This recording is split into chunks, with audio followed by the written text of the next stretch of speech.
Hello and welcome to the New World Review. I'm Grandline Waifu and it is time for some more discussion about Hunter x Hunter. Do you like frosty chocolate milkshakes? Do you like the internet? Do you like appraising art? Do you love the image of Gon being hit across the back of the head? Well, Ren, do I have some spoilers for you. Let's have a thumbs up for milkshakes and making friends with those who have weird eyebrows even if they somewhat creep Waifu out. Blame Sanji. Anyway, this isn't a One Piece review, it's a Hunter x Hunter review, so let's get into episodes 48 and 49. Episode 48. While Kurapika buries his enemy face down in an unmarked grave somewhere where no one would ever find him anyway and he was under no obligation to do so because crows would come out and peck at the eyes, eat the skin and possibly the leech eggs before anyone could actually find him, Gon, Killua and Leorio are back at the internet cafe. I understand both that they are supposed to be the comic relief and that they're supposed to be fulfilling a different function, but this episode felt more than a little bit aimless. There was a lot of information that as of yet doesn't have anywhere to go. I now know a lot more about appraising artifacts than I ever needed or wanted to, and there is a great deal of filler in what was said. Gon wants to learn how to appraise things so they can go through all the information they had in one scene a second time, seemingly just to fill time and to note. While Kurapika's having his emotional time, here's what the others are doing. Based on the time of day, it seems the Phantom Troop have decided to stay in the city, since we know that Ugovin is in fact dead and not coming back. I'm still unsure as to whether the leader of the troop wants to find him to kill him or to invite him into the troop, particularly given the fact that to get in, you have to kill a previous member? Am I getting that wrong? Have I made up my own lore? Maybe. Anyway, back to the less interesting episode that I just watched. I found the episode somewhat fun and enjoyable to watch, but less interesting. While I started out intently watching and trying to take information in, like a few other episodes that have come up during this show, it felt like information for information's sake. Kind of a, well, we need to shove this lore into the animated show somehow, here it is. And while it may become incredibly relevant in an episode or two, the fact that I feel this way about it suggests that it came from so far left of field that my audience eye couldn't see the relevance of 20 minutes spent on it beyond meeting Zephyr. I truly think he will be important to know of at some point, but I don't know that it's now, and I don't know that it makes sense here.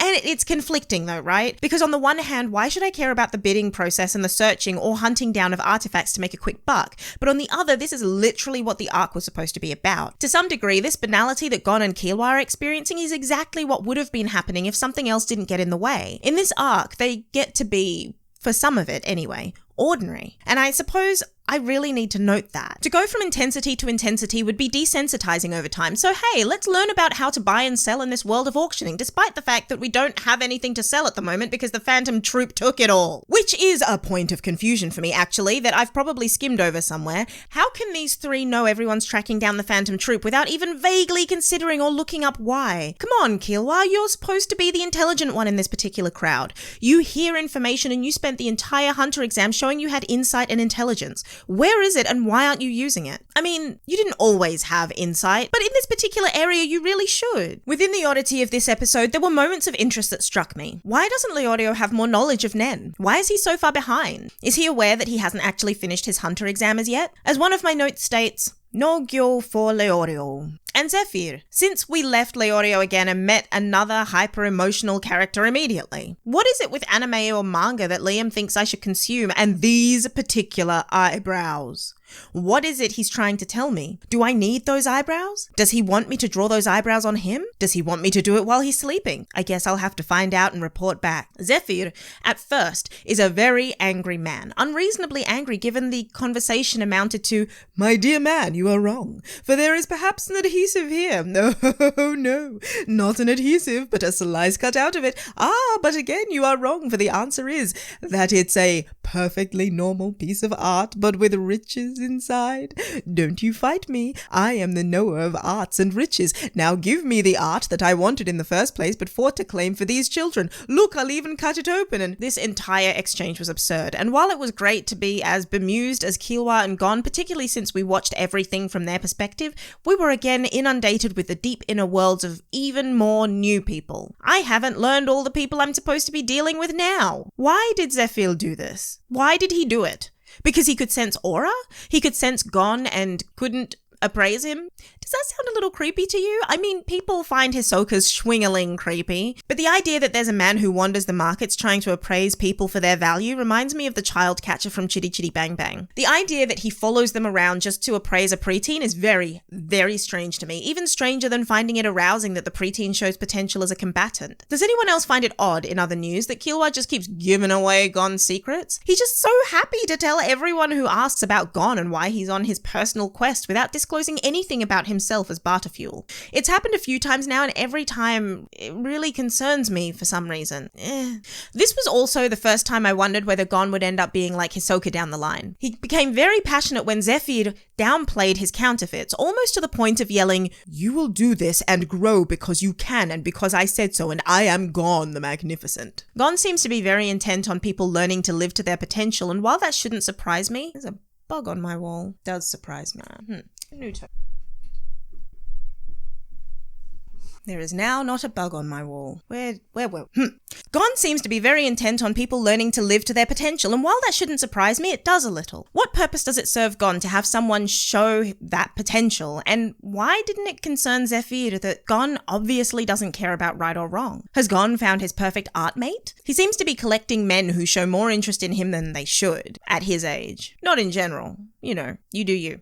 Bing bong. As the two of them just literally leave everything with this guy they just met and go running, it's time for us to take a look at episode the next. It's been a big week. I don't know where we are. 49. Ha! Okay, let's take a look at this number episode of 49. The overall energy of it was a beautiful suspense, and we got to a fantastic place, but let's go from the start given how much shade I threw at Killua, because I'm about to throw some more. Killua, if you knew that the Phantom Troop were dangerous, why didn't you say anything to them before? How, as an assassin, yes, a child assassin, but as an assassin, could you underestimate them so poorly? And how could you not consider that others would or could be following this group too? There's a lot of Killua blunder in this episode, and while I'm not a killer assassin kid, I feel like the crucial information from his dad that it's too much effort to kill a member of the troop was information that, really, he should have mentioned earlier. I just don't understand why he A, didn't tell them, and B, thought it was a good idea to follow. That said, if he hadn't decided to follow thanks to Leorio's prodding, don't think I don't see you there, Leorio, failing to be useful while egging on the little ones.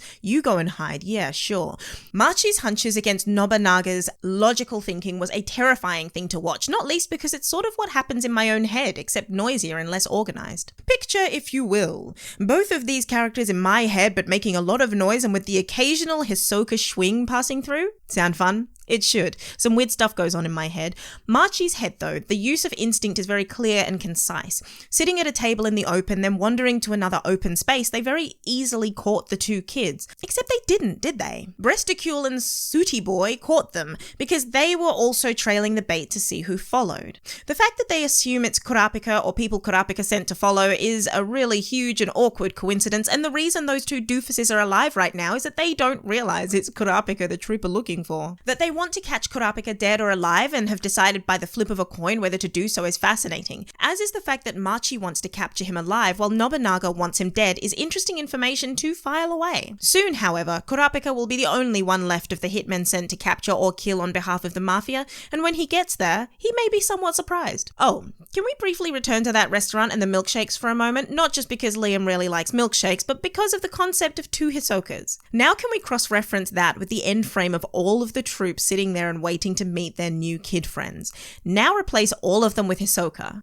Ah, that's better.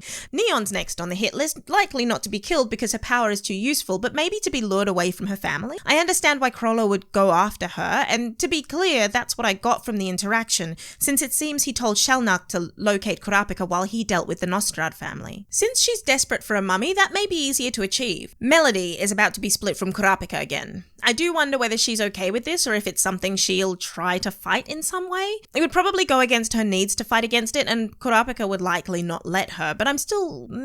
He hasn't checked his phone for the others as yet, or if he hasn't replied and doesn't care, which reminds me, the other two have his number. They called him. I wonder whether that will come into play next episode, or if the many iterations of Hisoka will instead. Maybe they'll give themselves away once they've seen him sitting up in that corner, but we didn't have that reveal at the end of this episode, so I can't wait to see it at the beginning of the next. Question to all, actually. Why did Killua hit Gon? That's something I've been trying to figure out. Is it because Killua didn't know how Gon had completed that challenge? Was it because Gon had done something so dangerous but managed to hide from Hisoka? What does it say about the rest of the Phantom Troop that Gon could hide from Hisoka during the exam but failed to hide from the rest of them now? It's such an interesting conundrum to... Conundrum? Who says that? And the end of the episode? I adored it. When I say end, I mean the second half, really. Going into Killua's mind meant that we weren't considering who might be behind, though while he was in the bush, I did flash back to Gon sitting in the bush while hunting Hisoka and thought, but what if someone's watching him? It says a lot about how perspective and framing can influence audience thought process, actually, because up to then, I hadn't considered it, and with the amount of suspense in the long, carefully constructed frames of this moment, I forgot again until it was too late. In that moment, I froze, just like Gon and Killua. I understood every response to being trapped that he had. I went with him on that desperate journey to escape. The cuts and close-ups, and now I think I'm definitely seeing some animation changes to accommodate what is more ambitious ideas to be communicated. Desperation, fear, panic. Killua experienced all of those immediately. Gon started to, but then didn't get a chance to fully express it, or didn't want to. It was a beautiful dichotomy, especially since Killua is the trained assassin and Gon is the new kid. To see how each child handled extreme pressure was something I didn't know I needed to have, but now I do. And I'm grateful. And since I got what I needed and what I wanted, that's it from me this week. I'm really looking forward to next episode. If you are too, hit the like and subscribe buttons, click here and there and maybe somewhere over there. Come hang out in the Discord, have a cookie, and I'll see you next time. Oh, and a milkshake. Have a milkshake too. Bye!